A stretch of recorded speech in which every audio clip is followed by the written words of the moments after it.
wondering, this sounds incredibly promising. Walgreens, CVS with the drive-through test at diagnostics agencies. But we sat here in the Rose Garden back on March 13, and these companies were here, some other companies were here. By my count, only 69 drive-through test sites have been set up by the companies that were here. I'm wondering if you, and of course, Mr. Vice President, back in early March, you said we'd be at 4 million tests by the following week. We're just now got there in the last few days. So what have you learned about what went wrong, you know, a month and a half or over the last month and a half or 2 months, and what's going to go right now? What lessons have you learned from the mistakes over the last, you know, month and a half or so? John, I appreciate the question, but it represents a misunderstanding on your part and frankly, a lot of people in the public's part about the difference between having a test versus the ability to actually process the test.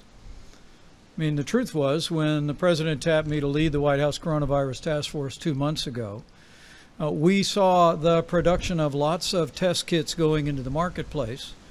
But as the president has said many times, what he understood early on was the old system would never be able to process the tests at the massive volume that we would need in the midst of an epidemic. And that's why the president brought together these extraordinary commercial labs that you've heard from today, literally sat them down in the Roosevelt room and said, we need you to turn all of your energies loose on doing the kind of high-speed testing that would be necessary for us to reach the numbers we're at today. And so there was no disconnect at all. There were lots of test kits out there, Admiral, and frankly, there still are today. There are literally millions of tests that could be run in the old-style, slow laboratory that are still conducting tests today, whether it be at the CDC or at state laboratories.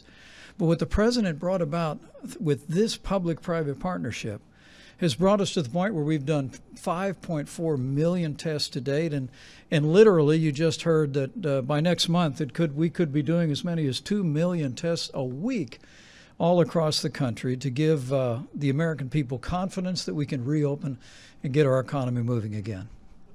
So when you said 4 million tests 7 weeks ago, you were just talking about tests being sent out, not actually being completed? I'm a little confused.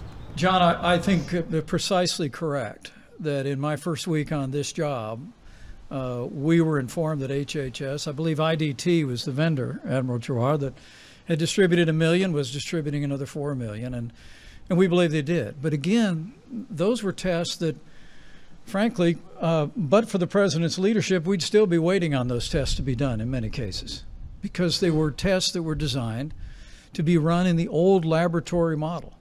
But early on at the president's direction, we brought in these incredible commercial labs. We partnered with these extraordinary retailers.